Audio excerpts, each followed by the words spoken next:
All right, guys, welcome to episode number 9 of the Chasing Waypoints podcast. We are talking to Matthew Glade this week from Rally Moto Shop, part of that In the Bivouac series. We're going to be talking a little bit about gear and what you need for the whole adventure of getting into rally. So really good conversation.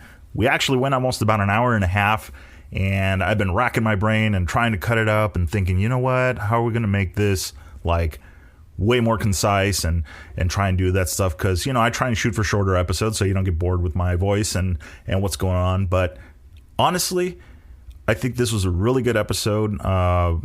Even the offshoots have some information and have some really good insight into the future of rally and the whys and why nots and that kind of stuff. So I left it as is. It is a good conversation. I'm going to learn a lot. Follow along on the chasingwaypoints.com website. You can click on the blog there and you will see the article, Getting in Gear for Rally Raid. That is what we're talking about. Some of the stuff that we're talking about is on there.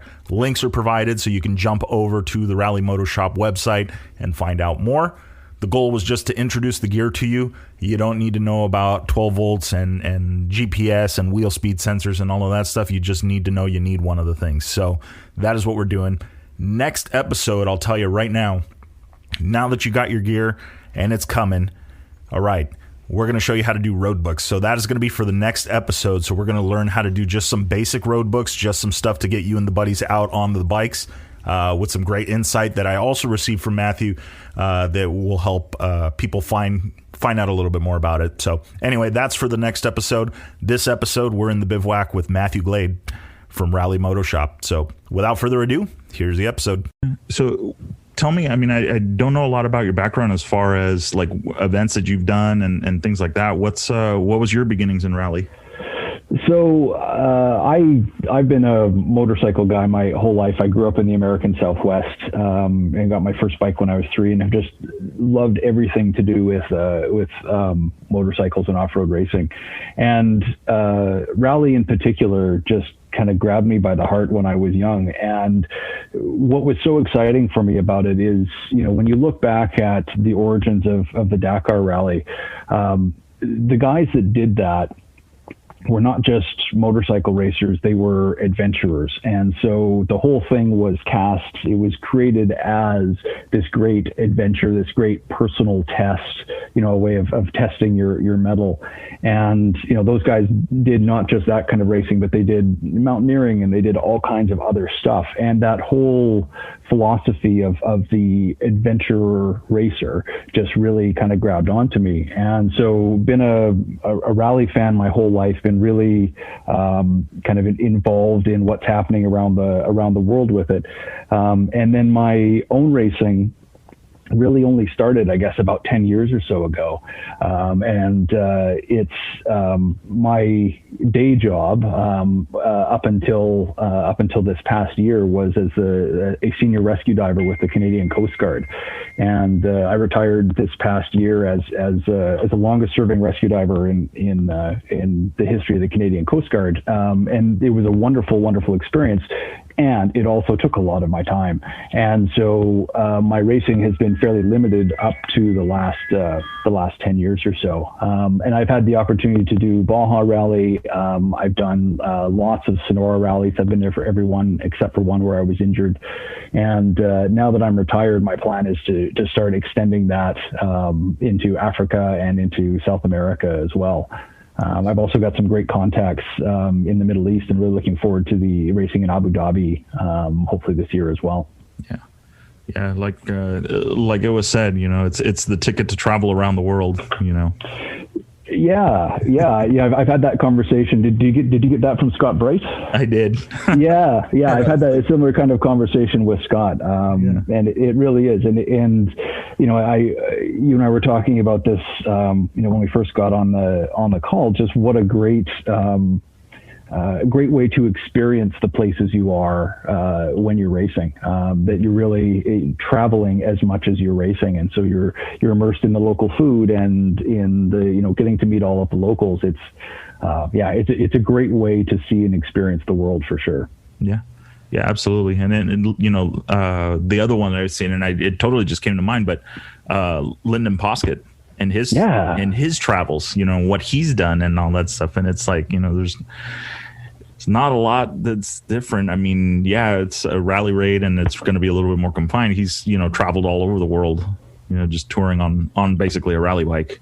Yeah, absolutely. And one of the things I think is important to understand, particularly for our North American friends who may not be as experienced with rally, is that there are, very race-oriented events, Dakar and everything kind of within that family. But in Europe in particular, there are a ton of road book rallies, and so they're essentially like kind of adventure bikey sort of things, but set up around a road book and set up around having that experience. And so it's often hotel to hotel, but really great riding and some navigation in between. And so there's rally includes that section, which I think for a lot of the big adventure bike community that we have in North America, like that kind of stuff would just be super fun. Yeah, I wholeheartedly agree with that, and I've slowly worked to putting all that stuff together on my 790 for that reason. And I want to see more of those events because, I mean, yeah, you're right. There's a ton of adventure bikes that are out there, and you could already be doing these events with just some minimal equipment, on the bike. Yeah, absolutely. So minimal equipment, and the other thing about it too that's so much fun is in Mexico, or well, not so much in Mexico, in the U.S. and Canada, land use is such a complicated, challenging issue that holding any sort of large scale rally type event is a difficult thing to do. But when you scale it down that little bit into these roadbook events, there's lots of opportunity to make stuff like that happen. And one of the conversations that I have all the time with people is, they get interested in rally and they put some rally gear on their bike. And those same trails that they've been riding for 10 years are suddenly fresh again, because they're experiencing them in that whole new way. Like they've added that navigational puzzle in, and they've added a couple of extra pieces. And so it's a way of, in addition to racing, in addition to traveling, doing these events, rally can be this great way to experience your own backyard with a fresh set of eyes. A whole nother, yeah. And yeah. It's interesting that you say, because that's something that I've told to a lot of guys, like when they go down and they're going to do the Baja Rally, or there's interest in it, or, I've had a conversation where people feel like they're going to be at a disadvantage, when compared to the locals. And I go, well, wait, but the thing is with rally is you could have been down this trail, exactly what you just said, 100 times, every single rock, you got names for them. And once it's a road book is involved, all of a sudden you're going to peel off on this little offshoot that you've never been down, and then you're going to come back, and you would have never have known that if you were just assuming the direction of travel and not keeping up with the road book. Yeah, for sure. Oh. Absolutely. Yeah, it's absolutely true. And that's part of it too, is that when you add in that extra layer of the navigation into it, it shifts some of the pressure and some of the focus off of going fast. I'm in my 40s. My body doesn't bounce quite the way it did 20 years ago. Rally is a way for me to really push my limits hard, but scale down that consequence of error a little bit, because I'm not, holding it wide open on a desert race. I'm not doing that kind of thing to the same degree. And the whole wisdom beating speed thing becomes really true in rally, in that you don't have to be the fastest guy. You have to be the guy that is fast and can navigate and can take care of his body and can take care of his bike. And that whole package is what makes you successful as a rally rider, which opens up, the field to being competitive, even if you're not the fastest guy on the throttle. Yep. And I have absolutely seen that, and it's been proven time and again. I mean, obviously the guys that you see at the top spots in the Dakar, I mean, they eat, sleep, and breathe road books, so it's kind of a different. There's less of a separation there, but you come down to the local events and you can see that. You can see guys that on a Baja race course, You know, like you say, you know, even if they were only allowed to go to second gear, you still couldn't catch them. They're just that fast. But the navigation part of it is the great equalizer. Yes. You know, you could spend your time hunting down waypoints all day long, where the other guy, you know, runs through like almost like the organization told him exactly where it was. Yeah. You know, and you're just making up time by not losing time. Yeah, absolutely. Well, and I mean, I'm just some guy racer, but I've had the opportunity to beat some of the world's best because they have blown up their engines, or they have gotten lost, or you know, that kind of stuff. Yeah, it's all a factor. And with rally, there's a wonderful X factor in all of it too. You know, I do a little bit of track racing as well, and I enjoy the precision of that. But in rally, you're out in the real world. You're not on a marked course. You're out experiencing everything that's there, from donkeys to tractors to washes to whatever. And some days it's your birthday, and some days it's not. And that's part of it too, which is so much fun. Yeah, absolutely. And so the meat and potatoes in this whole thing, we talked about the idea, right? We want to try and get like a resource for people that are interested in getting into the events, getting into Rally Raid. So you are Rally Moto Shop. So that is correct. Yeah. For those that don't know us, so Rally Moto Shop is we're one of the, if not the largest supplier in the world of rally navigation and bike building equipment. So we've got everything that you need to navigate. We've got fuel tanks, rear fuel tanks, kind of all of the accessories to kind of put that together. And you know, I hopefully it's coming through in my voice, but I am just so excited and passionate about rally. The best part of my job is talking to people about their race or about building their bike. And so we really have positioned our business as being a world kind of nexus for inspiration and information about rally. So we sell all of the equipment, but we answer all the questions. That's really what we're here for, is to kind of be a bit of a center for rally. Good. Yeah. And that I mean, obviously that needs to exist, and we need to get the word out, because I feel like, you know, there's that interest that's kind of growing. And now that, you know, Americans are doing better at Dakar and there's more people going and doing that stuff, that it's starting to come up towards the forefront a little bit. And like you, I know there's a lot of people on bikes, and myself included, like, you know, I want a fair shot at winning a stage or winning a race or winning something, you know, and I think that this is the platform to be able to do that. And a lot of guys are just tired of getting hung out to dry in some of these other races as motorcycle racers, you know, and would rather try something else. So. Yeah, absolutely. And you know, one last thing before it sounds like you want to move on to some equipment, but as far as that racing stuff, the other thing that really feels different to me about rally versus other kinds of racing that I've done is that for 80% of the field, a finish is as good as a win, right? Like the whole experience, getting through every day, maintaining your body and your bike and getting the navigation right, and getting to that day 4, day 5, or day 6, or day 14, has such a sense of accomplishment to it that, you know, that broadens the tent of the people that really enjoy rally, because it's not just the people that end up on the podium. It's everyone else that stands there at the end with that finisher's medal. Yeah, I absolutely agree with that. I register with the adventure side of it. And yeah, if you think, you know, 15 or, well, what do we do? It was 12 stages for the Dakar this year. You know, you have to put together 12 races basically and survive all 12 of those.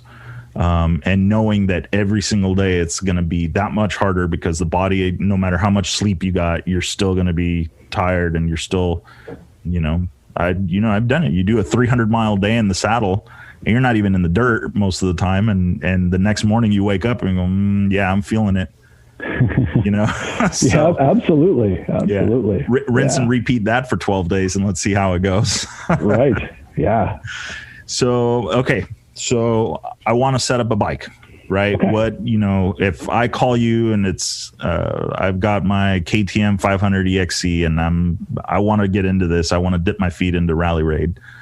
What's the conversation we're going to have? Well, it would really depend a lot on what it is that you want to do. So in order to dip your feet into rally, you just need three things. So you need some way to view and change your road book. You need some kind of an accurate odometer, and you need some kind of an accurate compass. And so at its most basic level, people can cobble together enough to sort of play with this, probably with stuff that they already have. So if you want to just have a basic experience of this, there are some really good apps for, phones and iPads, and that kind of thing. Rally Navigator makes a really great one, that allows you to create a simple road book, display it on a screen that you've got, and it'll display an odometer as well. And so that would kind of give you the really basic experience of what this is like. It's important to understand that stuff is really quite limited, and it's a great way to kind of mock it up. It's a great way to play with it and do some light training, but it really it's not acceptable for any of the kind of sanctioned races for sure, and it simply just doesn't work that well. And the reasons for that, I mean, we've all, for those of us that have been around motorcycles for a while, realize the toll that being on a motorcycle takes on a piece of electronics, and most of those consumer electronics really aren't up to the task. And you also get into issues around, the switches, how you control it, doesn't work terribly well, heat issues, screen visibility issues, the accuracy of the GPS, all of those sorts of things. So it starts with, kind of that. If you were somebody that never intended on racing, but you wanted to try this, we can set you up with stuff like that. And we've got a variety of brackets and things to help you mount that stuff up if you wanted to go that way. The next level above that is to get into an actual proper road book. And so this is something that holds that paper scroll that has all of the navigation information on it, and they start off being fairly inexpensive, looking at a basic manual road book, and these are something that are quite popular, in particular in Europe. The people are putting on their GSs and things like that, and they start around $120, and it's a proper sized, high quality road book, but no lighting, no motor, no switches, none of that complexity. And so that's kind of that next level that allows you to kind of play and experiment and give that a try, but with a very minimal investment.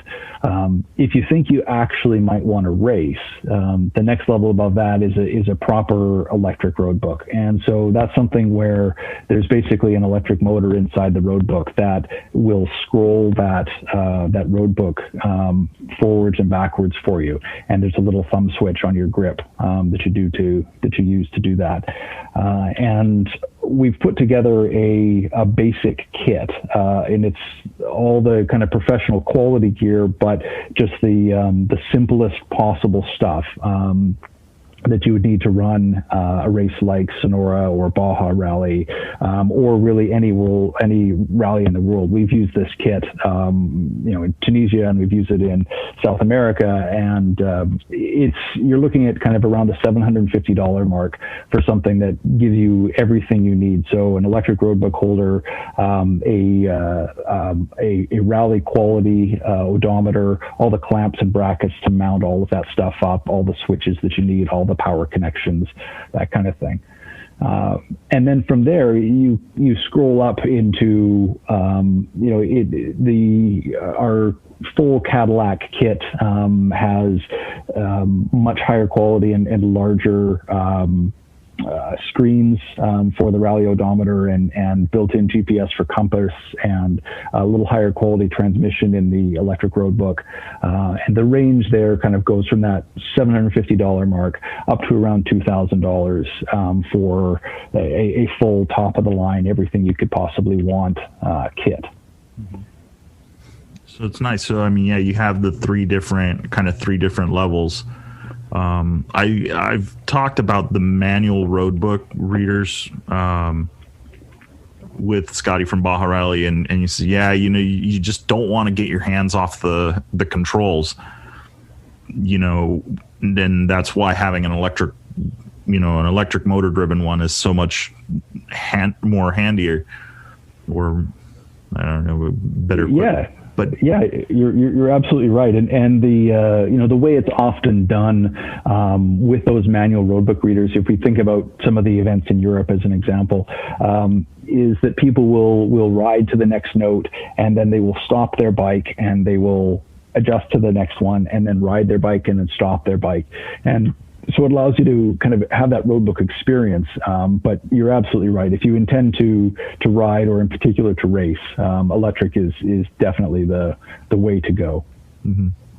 Yeah, and that's and I see. I mean, F2R seems to be the way to go on those. I mean, yeah, there are two main companies in the world. There are a couple of kind of smaller ones, but the two main ones are F2R and MigTech. And a lot of the F2R stuff is a little more user friendly. They've got a diversity of products in terms of price range, and generally speaking, particularly in North America, that's the way people choose to go. Some of the tower designs on some of the European bikes accept the profile of the MigTech because it's a slightly different shape than the F2R, and so we sell more MigTechs in Europe. But yeah, F2R is kind of the way to go. We've got 3 different models from them. Okay. Yeah, I think I picked up a 730 from you not too long ago, but yeah. Yeah. 730 it's a great road book, and that's the one that we have in that $750 kit. It's a professional quality road book. It's a little bit of an older design, but it's great. I still have the very first 730 that I bought ages ago, and it's absolutely been through the ringer. But yeah, I still use it today. Nice. Well, yeah, that's one thing. I mean, yeah, if you're going to invest in equipment, I mean, you might as well invest in something that, it's going to grow with you. From what you mentioned earlier, it sounds like going the electronic roadbook way might be, or using an app like an iPad or something like that. It'll work for a little bit, but you got to almost be ready to change. If you like it, you got to be ready to basically reinvest some more money.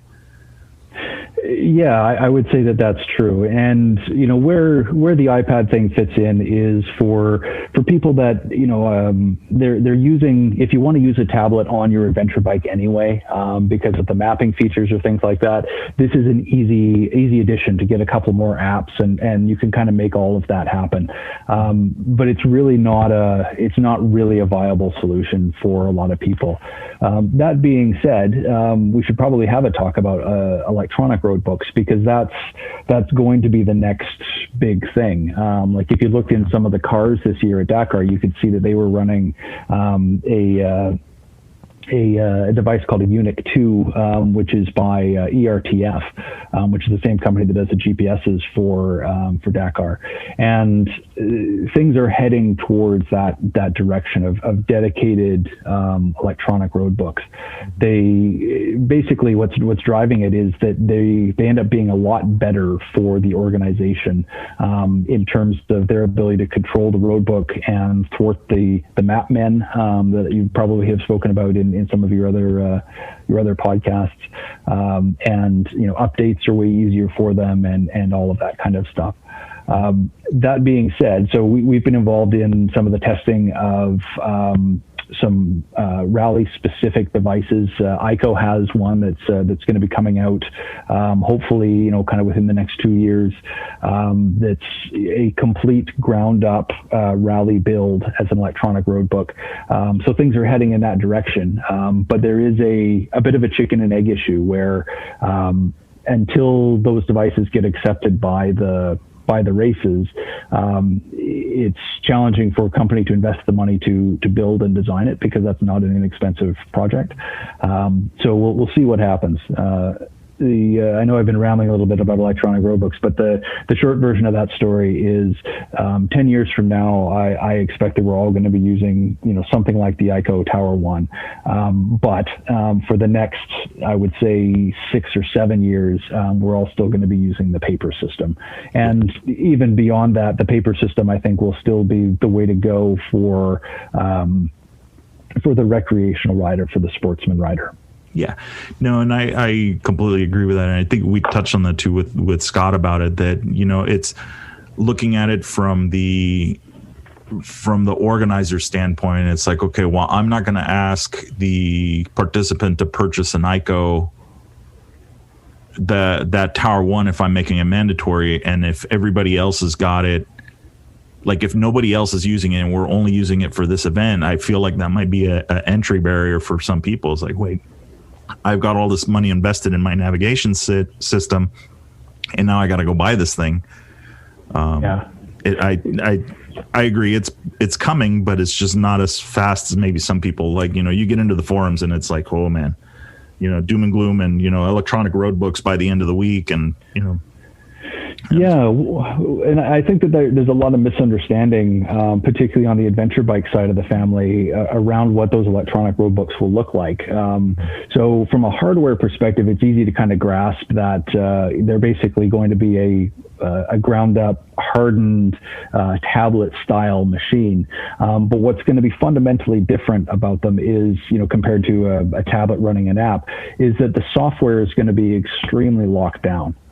Because it basically becomes, in order to prevent any kind of cheating or anything like that, it has to be really, really locked down. And so they're going to be fantastic. I loved working with the prototype Tower 1 that we've tested.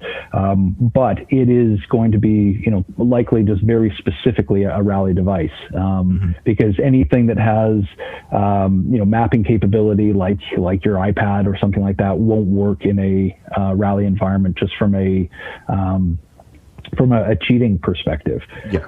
And the other thing too, like when we talk about the device being used at Dakar right now, part of ERTF's model is that they don't sell the GPSs that are used at Dakar. ERTF does not sell those to consumer. So the organization has those, and then they get rented to the racer. And that's currently what's happening with their electronic road book. And I expect that will continue to be the case. Yeah. Yeah, I think I want to say I went to Sonora like 2 years. Yeah, it wasn't last year because that's when we went on COVID lockdown. It was the year before. I rode down and I was hanging out with Mike Johnson from Rally Comp and helping them. And I believe I saw what I thought was like a prototype for the road for the Tower 1.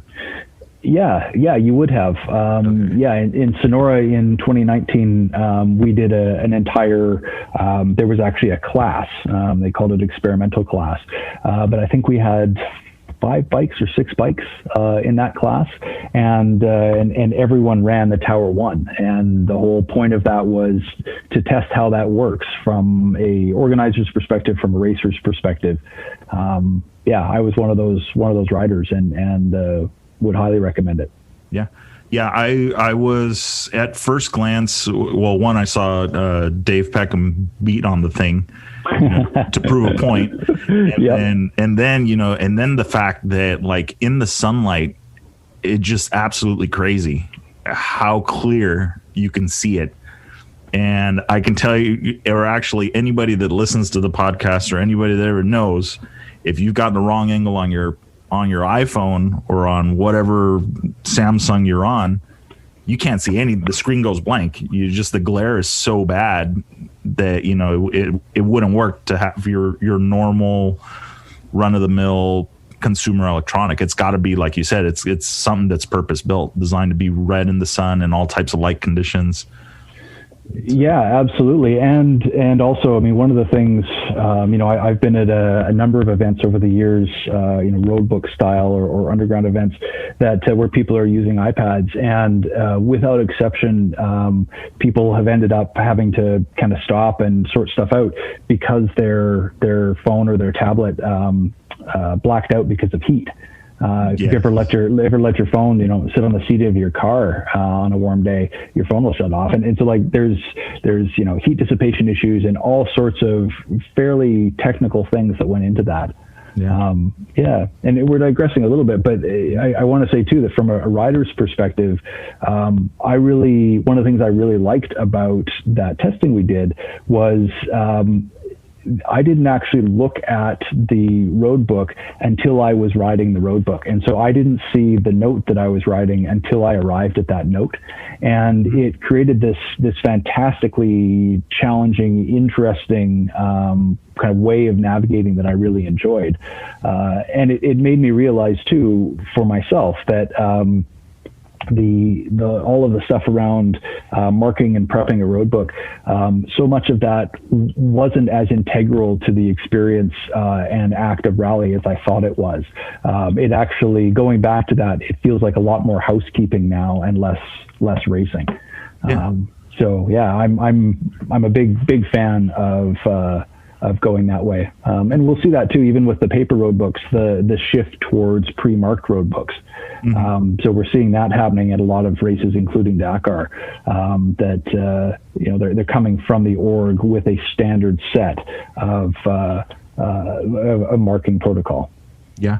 Yeah, and I saw the update in Rally Navigator. Now you have that option to auto highlight, or basically auto color the road books, and it's starting to do that. And then, now I didn't get the exact number, but I think they only give you the road book like 15 minutes before you take off. At Dakar, you're talking about? At Dakar, yeah. Yeah, I think it was 20, but yeah, the same thing applies. That it's to thwart the mat men, and I think it levels the playing field a little bit too, so that there's less of a gap between the elite riders and everybody else. And I think we saw that play out over the last couple of years when we look at Dakar in particular. That really, on say stage 4 or stage 5 of this event, you look at the top 10 field, and any one of those guys in the top 10 could have been on the podium. Yeah. And we didn't see that at all if you go back like 4 years or 5 years. Mm-hmm. And it's, and that, I mean, like, for basically how I say, people playing the home game, that's been the long standing thing, is that there's people out there that, you hand them a road book and give them an hour, and next thing you know, you've got a GPS file that you can follow. And it was ruining the integrity of the map and putting people that didn't have that ability, that funding, or however they got it. It was ruining the sport for the privateer, the people that don't have that kind of a resource.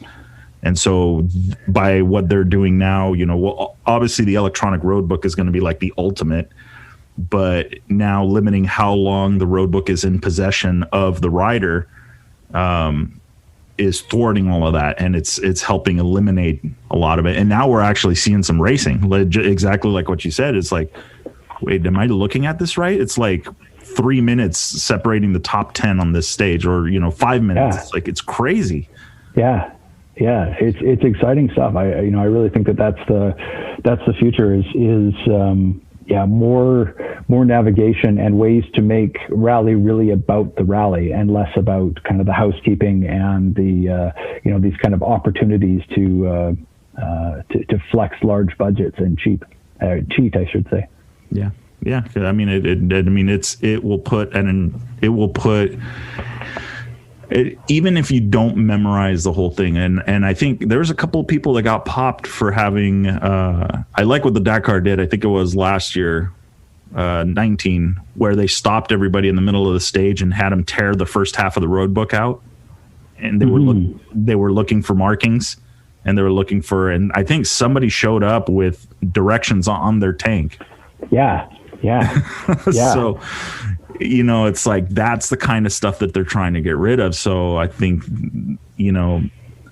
I come from the off-road background and in the race organization that releases all of the checkpoints. So then racers can create basically their own race, because the race is from checkpoint to checkpoint. Who knows what race course they're running on. Yeah. And so this changes that game completely. Yeah.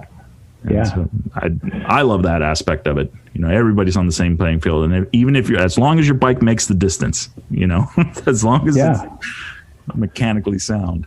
Yeah, absolutely. And I think that this is, one of the things that, as a sport we have to grapple with is how to stay true to the heart of rally, while also doing what we can to make it as safe as reasonable for the competitors. And that's one of those things too, is finding ways to increase the difficulty without increasing the speed.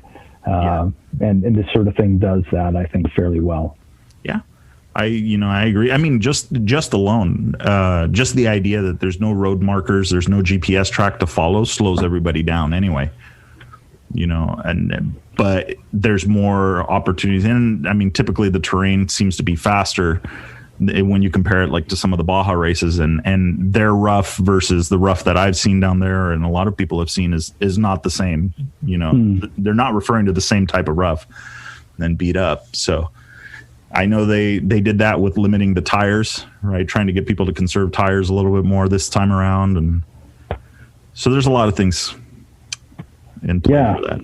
Yeah, for sure. I won't pretend to be an expert on the tire issue, but that one didn't sit as well with me as some of the increasing the navigation stuff. But we'll see how that if that rule sticks around or what they end up doing with that. Yeah, I agree. I think there was a lot more negative feedback on that, and I don't know that would be coming back, or there might be some other kind of compromise or something. But yeah. So roping it back to the equipment side of it. So we went through. So the kits that you were talking about were really more like the handlebar mount type stuff, correct? Yeah, that's correct. And so, for people that haven't seen this stuff, it's basically a set of arms that clamp around your handlebar that reach forward about 7 inches. And then there's a horizontal round aluminum bar that kind of connects the two of them. And then your road book or your GPS or your tablet or whatever mounts onto that bar. So that's kind of our basic system. Gotcha. Okay. So, and then with that, I think that's like the entry level, right? For a lot of people, I'm sure that's probably your most, like, the kit with the most volume that you get out. Yeah, it is. It ends up being something that is it's inexpensive and it has the advantage compared to some of the full dress rally bikes of being something where you can literally in 4 or 5 minutes convert your bike from enduro to rally and switch it back again. So yeah, that's kind of an advantage of the simple clamp system. Yeah. And tell you, so I was on your website and I was stoked to see the Sonora tower. Yeah. You guys are, so now this would be another step higher because now you're putting a fairing on it.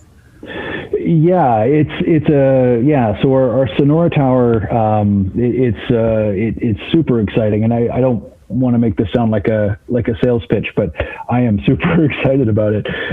Basically, what we've done is we've partnered with a high-end mountain bike manufacturer, and using the same kind of forming technology that they use and welding technology that they use to make their mountain bike frames, we've built a center spar style support, basically like a navigation tower that bolts onto the headstock of the bike and then carries all of your navigation gear and all of that sort of stuff. And then it has a small windscreen that is not connected to the sides of the bike. And so the whole, I can get into some of the details if you'd like, but the whole design criteria of that for us was to go away from the big full adventure bike style navigation tower fairings that other companies are making, and there are lots of good ones out there. If you're interested in that style of thing, Moto Minded makes a fantastic one in the USA, but we wanted to do something a little bit different than that because we wanted something that was going to be stronger, because that monocoque construction is obviously stronger than a bolted together aluminum plate style, and we wanted something that wasn't going to restrict the handling of the bike. So one of the things that's happened in rally bikes, particularly over the last 5 years, is that they've gotten much, much lighter and more nimble. So if you look at the factory Yamaha bikes at Dakar, if you look at the Shercos, even if you look at the KTM, that big navigation tower fairing thing that used to be there is getting smaller and smaller and smaller, and it's barely connected. The windscreen is barely connected to the tank, if it's connected at all. And the reason for that is that these bikes are getting lighter and they're getting faster. And most of our customers are riding a KTM or Husqvarna 450 or 500. It's kind of the most common one. We're also seeing some Betas and Shercos. But these bikes come from an enduro background, and so they're beautifully handling motorcycles. And if you suddenly go and add 15 pounds of crap on the front of the bike, you restrict the turning radius, you really affect the handling. It's just not the right thing. And so like the metal work on our tower is basically 1.5 pounds. And so we're somewhere around 1/3 of the weight of other towers. And because it's so tapered and narrow, you've got full handlebar swing as well. So we wanted to really make it a rider's tower. Yeah. Well, and that's perfect, because I agree, and I mentioned that earlier, is like you're watching these guys throw these bikes around in Dakar and they look big, but they're not. They hide their weight very, very well, and it's not a lot of weight to hide, and so something like this, like I've seen it growing. I've seen more quote unquote dirt bikes that are putting fairings on them because they do longer stints on highways and they do longer rides on them, but at the same time, like you see, you don't want to ruin the bike by hanging, all this stuff off the front of it. Yeah, well, I had a customer, and again, like there are lots of great full towers out there, and if that's your jam, then that's awesome. Like I'm not in any way trying to piss on people that ride those or people that make them, but I had a customer the other day. He summed it up to me in a way that makes a lot of sense. He said a lot of he sees a lot of those full rigs as kind of a cosplay like thing. Like this is what a rally bike is supposed to look like, based on kind of that old style, like based on the old KTM 950 and that whole look. And so people who want that look, there are lots of ways to skin that cat. We kind of designed our thing from a blank piece of paper, and how do we make this the strongest, toughest thing that we can make, that will not affect the handling of the bike at all. So yeah, and we're actually, you bring up the adventure riding thing. That's actually one thing that surprised us as we're shipping these towers all over the world, is how many people are buying them because they want to run their 500 or their 501 as an adventure bike. And so they want a little bit of a windscreen and they want some place to hang their GPS, but they don't want to, they want to put 4 or 5 pounds on the front instead of 12 or 13 or 15. Yeah.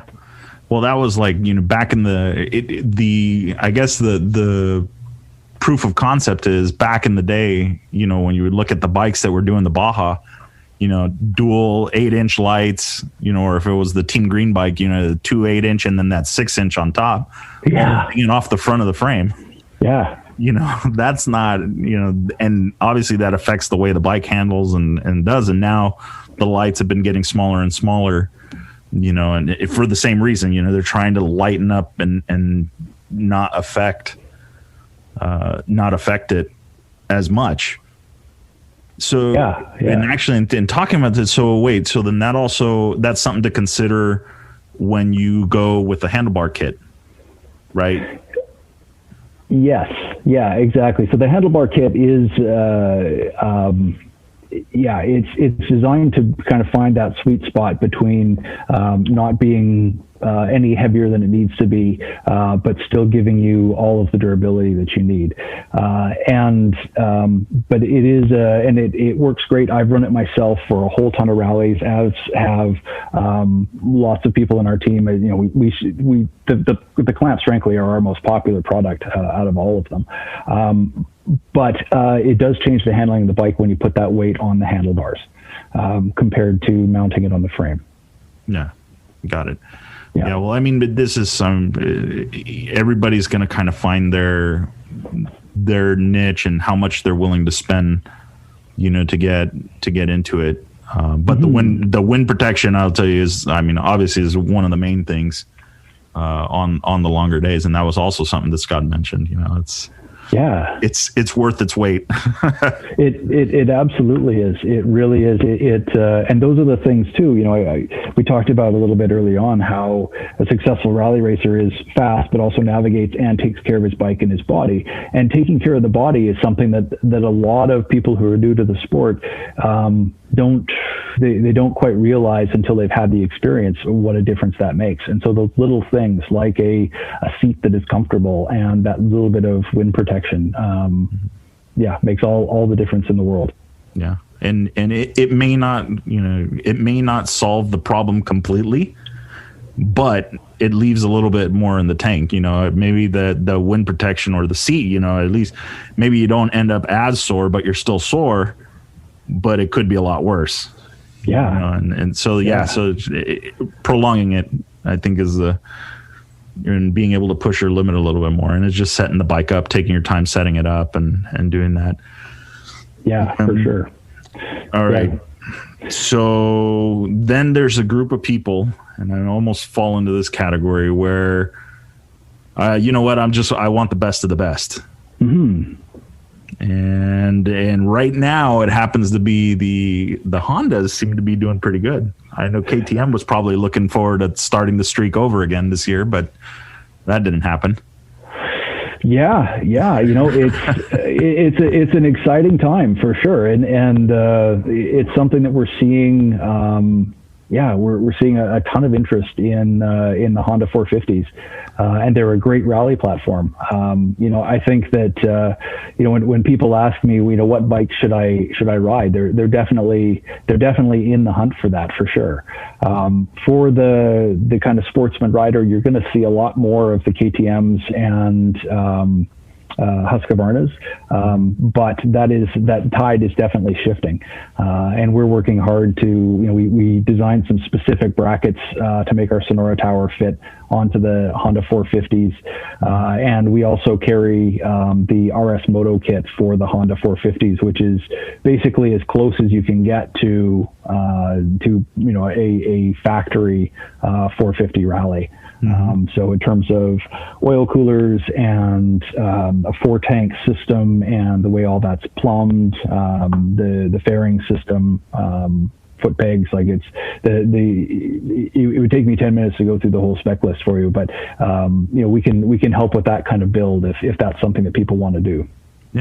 Yeah, and I just clicked into the site to look at those kits, and you're right. There's a few more KTMs on the page, but I think with Honda now coming to the game with basically a street legal 450, it's I think that it's going to start to grow because there are a lot of people. I mean, I get it all the time. You ride one of those orange bikes, you drank the Kool-Aid. It's what color should I order that for you? An orange? It's like you get grouped into that. But so now with them having that, I think that, there's probably going to be a lot more Hondas. But on your website, though, I'm looking at it and it looks like you guys got a bunch of different kits at your disposal. Yeah, we do, and we have access to the Rebel kits as well. So if people aren't as comfortable ordering that stuff from Europe, we can bring that in on your behalf. There are lots of good options and way to skin that cat. Again, I don't want this to sound like a commercial, but one of the things that really we've seen shift is people are going away from our full dress kits and going with the Sonora Tower. I think in part because it works better, and also just because of the way it's designed. Like, we put a 5-year guarantee on, you crash it, you do whatever. If you break your metalwork, we'll give you a new one. And that's one of those things that you don't find on any of the other kits because they don't have the same level of engineering. So that's been a really kind of big driver, I think, for both our rally and our adventure market. Yeah. Well, and then, like I said, we mentioned earlier, is it seems like the 500s are turning into the kind of the bike of choice, with people trying to go to a lighter platform. And, it's like, I wish they like the stuff that's available for the 690, obviously the 790 out now, but they still want that 450, 500 weight bike. And it seems like that's the right touch to what they need. Yeah. Well, and I think if we're really honest about it, like if we're talking about events like Sonora or Baja Rally, it's my personal opinion that a full KTM RFR is not a better bike for those kind of events. So if we were looking at a bike where you've got, an event where you've got, big open sections and you've got big desert and you've got all of that happening, then absolutely that's a better bike. But when you look at things, like what we see in northern Mexico, where the events are not as fast, they're more technical, the distances are not as big for fuel, so you don't need all that fuel range. These rally light style bikes, I think in some ways are actually a better choice. Even if costs were no option. We put a 1 gallon rear tank on your KTM or your Husqvarna, and an IMS or a Chirby's desert tank on the front, and you've got all the range that you could possibly need to run any of the Mexican events. Yeah, and I agree with that. I mean, just going back and the people that I'm keeping track of and looking at that, and we have had a couple of KTM RFRs come through. From the Big Guys Garage Camp, and literally one of the RFRs that you can only get, everywhere else except the US apparently. Yeah. And cool factor, yes, but it wasn't the lead. Like, it didn't have an outright advantage, because the fuel stop was still mandatory. So it's not like you could blow past it and then not, use that to an advantage. So, you're right. I think that for a lot of the local events and to get into it and do all that stuff, it's, it's the bike it's the right amount of equipment. Yeah, absolutely. It totally is. And part of it's the right tool for the job, and it's so great for the riders that we've got in the US and Canada, because so many people have that bike already.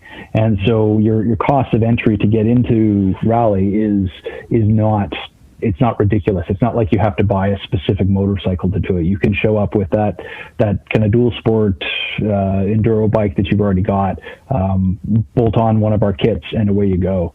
And just, as far as that cost of entry thing, I don't want to make it sound like that kind of $750 mark is chump change, because it's not for a lot of people. But one of the kind of policies that we have with our navigation kits is, if someone buys a kit from us and they go and they race, and for whatever reason rally isn't for them, there's always a hungry market for used gear, and we will help them sell that gear. And that's been our policy for a long time, and I have yet to have a single person take us up on it. Because people get so, they get caught up in it and love it. But you can kind of offset some of that minor cost of entry through those kind of things. Yeah. And it's funny you said, I was literally thinking about that, because it's like, okay, well, if I need I've been looking for an Ico, you can't find them used. Yeah, totally. Which means that when they go up, they're gone, or they just don't go up at all. Yeah, for sale. So it's like, it's one of those things that you're like, yeah, I literally had dawned on me, going, no, people that get into this stay. Yeah. And that's what's cool about it. So it's like, now it's all right. It would just need to have, like what you're doing already. I mean, you are a one-stop shop. I mean, from left to right, literally, it's how far do you want to get into this sport? And you've got everything on the site. So. Well, thanks, and that's part of our goal. One of the things that's been a challenge as a rally customer over the years, and was a challenge for me before I got into the industry, was that you couldn't compare two different manufacturers, because no one carried a wide range of this stuff. And that's part of what we're trying to change, is to carry, all of the trip meters that you want. We have 6 different kinds of the trip meters, of like the ICO style things, and a variety of different road books and kind of all of that, so we can find the right fit for people. But yeah, you're absolutely right about the used gear market. Like it is almost non-existent. Yeah. And part of that too is, we talked a little bit about the iPad thing versus some of the rally gear. The stuff that these rally specific pieces they're so high quality that they last, right? And so it's people aren't. I get customers. I had one the other day, wanting a new sensor cable for his ICO that is like 14 years old, right? Like it's just it's crazy.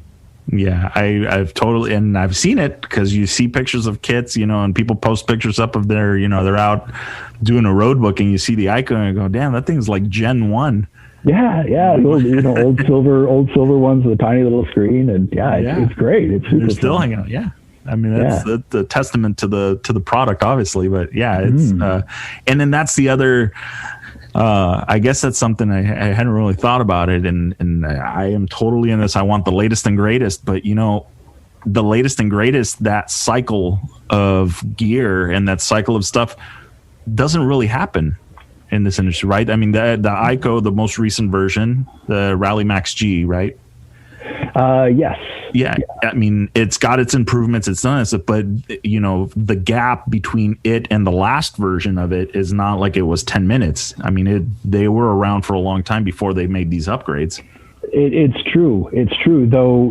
There is, and that's one area where there is kind of a little bit of a cyclic thing happening. So there was the old style ICOs, and they got eclipsed by that Max series. And there's the Max G, which is the GPS version, and the Max 2, which is the wheel sensor version. And they came out, I think, I want to say 5 years ago, 4.5 or 5 years ago, and it was. A big jump in readability and in software and durability, like a huge jump, and they are still world class. Like if you take a look at any of the pictures from Dakar, that's what you're going to see on the bike. There has been kind of that next evolution in tech with RNS, not to be confused with us, RMS, but RNS from Germany. They have their Tripmaster series, and this is the other kind of big manufacturer of trip meters, of rally odometers. And what they've done is it's kind of that next generation of technology. So rather than kind of your digital clock style LCD display, they've got something that is much larger, allows much more, a lot of different information to be displayed. And so on their screen, you can look at things like, you can have multiple things showing on the screen at once. So your cap heading and your speed and your odometer. And there's features in there like, whereas the ICO system has an external antenna for the GPS, the new Tripmaster series has an internal antenna. So, one less cable, one less thing to worry about. And I can, kind of run through the spec list, but I don't want this to sound like a commercial. But the point is that there kind of is that next generation kind of happening right now with the trip meters. So, the ICO is still the world standard, but I would imagine that within a few years, we'll be seeing a lot more of the RNS Tripmaster series. Nice. Yeah, I have seen that. I did see some pictures of it, and I was like, oh, that does look nice. Yeah. But they're billet aluminum cases, and they've got all of the things. And we worked with RNS earlier this year to design some new switches as well. And so we've got a series of switches that are 6-button switches. And so, most rally riders are controlling, 2 trip meters or, a trip meter and a rally comp or something like that. And trying to manage buttons for all of that is awkward. And so what we now have are billet aluminum 6-button switches that allow you to control multiple devices out of one single switch. Yeah, I did see that, and then a friend of mine's got that on his bike, and nice. that thing is jewelry. It's it's nice. The level of fabrication on that stuff is impressive. Yeah, nice. All right.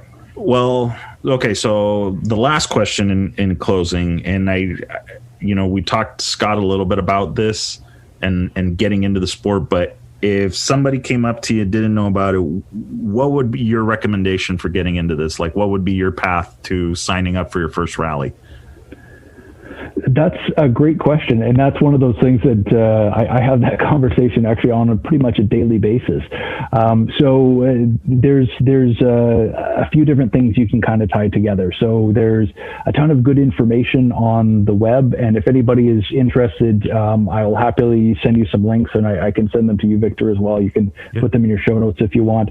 But things to read, that kind of videos to watch to kind of give you some basic information, kind of give you a sense of the experience. I always encourage people to start making road books.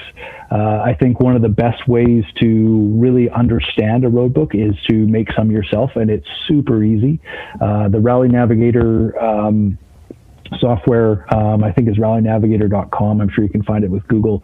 But they've got a software system, and it's the same stuff that's used in races all over the world, and you can use it to draw yourself a road book to go to the grocery store in your neighborhood.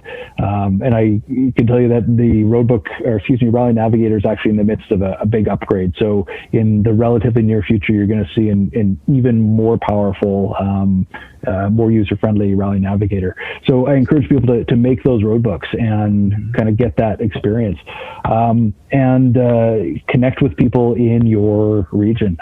We've got rally riders all over the world, but all over the U.S. and Canada. I mean, it's beside me here in my office. I have a world map where I stick a pin in it, kind of when we ship somewhere, and the U.S. is basically full of pins. And Canada is as well. And so there's, we can help connect people, and that's always a good thing. There's all kinds of great training opportunities too. And I don't know, I know Scott does some fantastic stuff. Jimmy Lewis does some great stuff out in Nevada. The Rally Comp guys have done some fantastic stuff down in Texas. And I'm sure I'm forgetting some of the other ones. The events often have schools before them as well, which are great. Highly recommend that.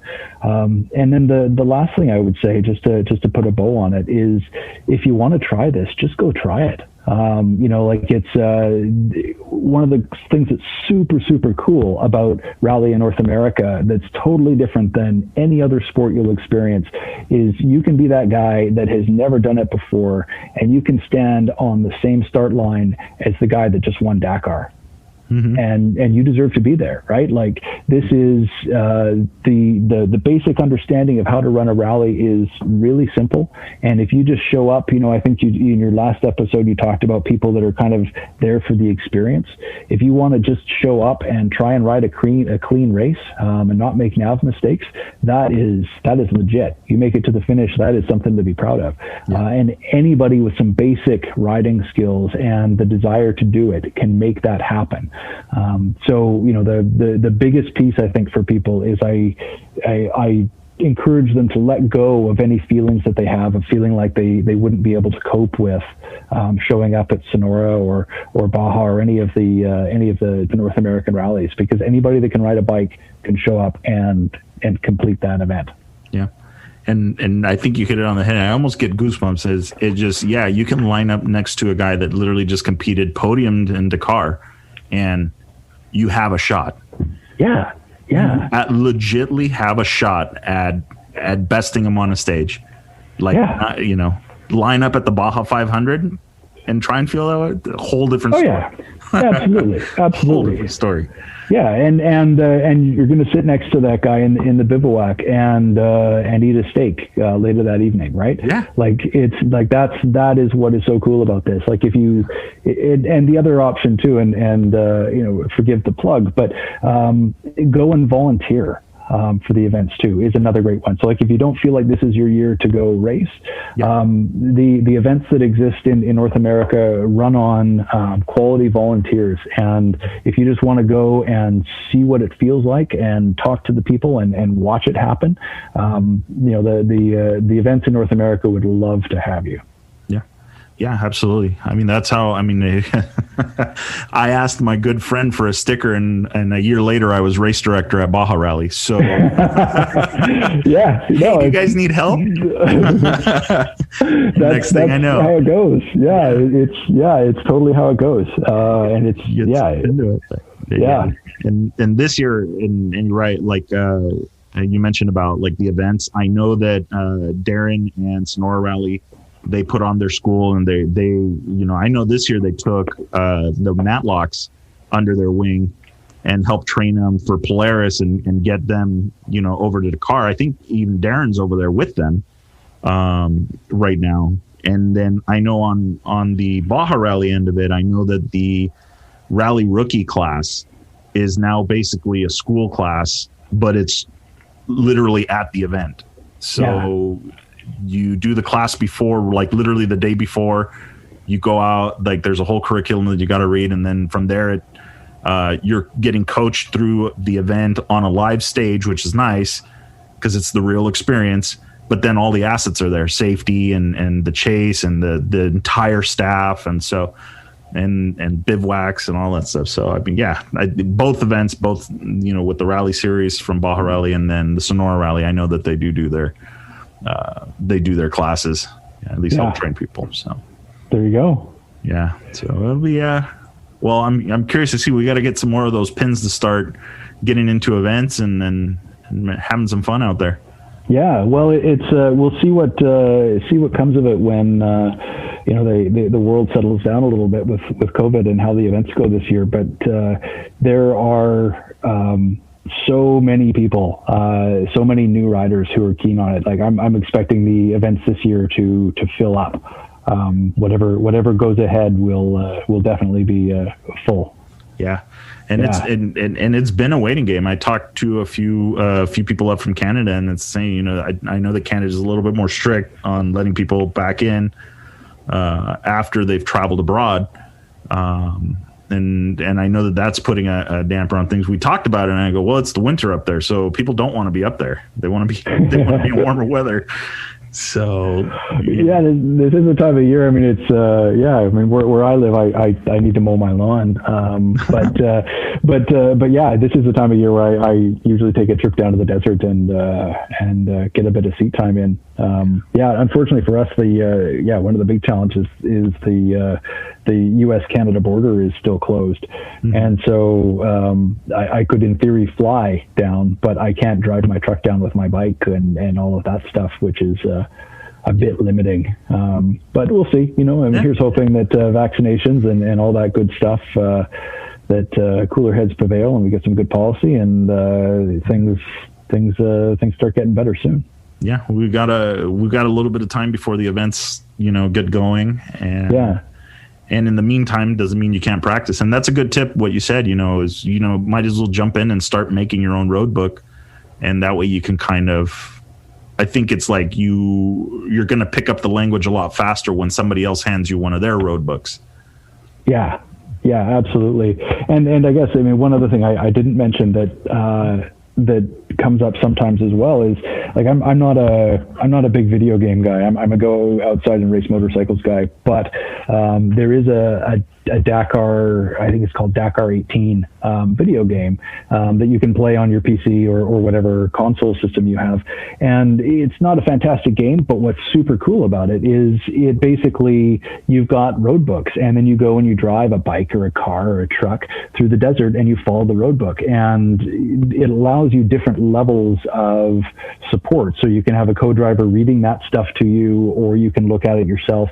And for a very modest investment, it allows people to kind of do some dry land training with that stuff too. And yeah, that can be super fun. If you look on Google, or not on Google, I should say, on YouTube, Manny Lucchesi in Italy put up this super cool video of him basically doing that, of dryland training for Dakar, using this video game just as a way of running road books in his living room in the middle of the night. And that, the underlying on that is all of these guys that are super competitive or that that's all they do. You look at like Ricky Brabeck's social media and Instagram, and it's like, it seems like every other weekend he's out riding a road book. Yeah. Doing that stuff. So any exposure you can get to it on a consistent basis is just going to make it, that much easier. Yeah, absolutely. And I think people will find too, if they start connecting with other people that are interested in this, wherever they happen to be, that kind of stuff is happening. And you get 4 or 5 guys together, and one guy's created or gals has created the road book, and everyone else is out running it. That stuff is super fun and super social, and yeah, a great time in addition to great training. Yeah, you're right. That's a good idea. If you get a group of people together and, all right, it's your turn this week. Yeah. And so I think that will help create, and they can throw in surprises and throw stuff in. And then, like we said, you've been down this trail a million times, but you don't know what your friend put in store for you, Yeah, exactly. Yeah. Yeah, left onto faint trail, more or less visible. And then you get, then you get a scolding when you get back, and no, that wasn't there, and that wasn't. No, it's because you missed it. That's right. Yeah. So, but awesome. Well, awesome. Well, Matthew, I really appreciate you taking the time. Hey, it's absolutely my pleasure. The best part about my job is that I spend most of my days talking to people about rally and about racing and the race they're going to do and the bike that they're building. And it's just a real joy to get to have this chat with you. So thank you. Yeah, no, I appreciate it. And yeah, I mean, I'm so the plan and so, and to the people listening is, so this is going to be not only will the recording be on the Chasing Waypoints website, but I'm also going to write up an article and highlight some of the stuff that we talked about, like especially like the Sonora Tower, the other kits, so that the people that are listening can kind of get an idea of like, oh, okay, this is what they're talking about, and this is what it is. And then obviously, if it's okay with you, I'll put your contact information and all this stuff so people could get a hold of you, because you are one of the biggest resources. That would be great. Yeah, I would love that. The more people we can connect with, the more people to get into this sport, the better it is for all of us. And it's such an exciting growth time in the U.S. and Canada right now with what's happening not just in motos but in side by sides as well. So yeah, it's a super exciting time in rally. Yeah. Excellent question. See, you shouldn't have said that. Now we would have by now. Wait, I didn't think about that. Okay, you're right. Side by sides. Yeah. And I've worked with them. I've come up with a quick list, and I've actually got one article I've been working on, but it's kind of taken a backseat. But is building basically a rally vehicle out of them. I mean, they're 90% there. Yeah. But have you sold a few setups for these guys? Quite a few. Yeah, absolutely. Okay. We definitely do a fair bit with the side-by-side stuff. And, I should preface this by saying that what I know about rallying side-by-side is the rally side of it. I know very little about actually building the car. So I'm not the guy to talk to about that. But as far as how to make that a rally vehicle, yeah, we do a fair bit of that. We've got, people are using the regular Moto style trip meters, the ICOs or RNS. We set up switch systems for them. Quite a few of the cars are running a motorcycle style electric road book, or at least having that capability, even if they end up using a car style flip style road book. It's super cool. Yeah, most of the guys that I see at the Baja Rally, they're running the motorcycle style, and so to me, I think that they would be running like the on the sissy bar or the grab bar. Yes. that they would. I think your kit, the handlebar kit, will fit. It does, is my understanding. Yes, okay. I'm not an expert in those cars, and so I don't know for sure which ones it does and doesn't. But I have seen that as well. The other thing that I've seen people do is just bolt it straight to the dash kind of firewall area, which is another way to kind of make that happen. Okay. Yeah, it's totally doable, and sometimes the switch gear is run down to like the door bars as well, just to provide an ergonomic position for that switching. Okay. Yeah. Well, I mean, we could leave that to them. We're more into the motorcycles, but still, you have the equipment. There are ways to get the equipment that you have into the side by sides. And get them out there. Yeah, absolutely. And we're also working with both ICO and RNS to develop and produce some side-by-side specific trip meters. So what's happening right now is most of the people in the cars are running two independent ICOs or RNS trip masters. And what we're working on is a system that would basically be like a repeater. And so you'd have kind of one control head in front of the navigator that would be connected to a repeater screen in front of the driver. And so that navigator can display the cap heading or the odometer or the speed or whatever the useful piece of information is for the driver. And it could be controlled easily by the navigator. So that's something that's kind of in the offing. We're hoping to see that in the coming year. Yeah. Yeah, and I can attest to that. I know Lee, one of the guys that has been a supporter of the Baja Rally. I think he's got like 4 ICOs on his normal rally rig, that he brings down. And so it's that would be pretty cool. It's kind of consolidate it. Yeah, you can definitely skin that cat with just multiple independent devices. But we're working on something that would be a little bit more of a cost-effective solution for the side-by-sides. Nice. Yeah. Well, I'll look forward to it. So now I'm going to have to bring that article back up from the back burner, and because it's only some basic mods that it needs to be that needs to happen, and then you can go.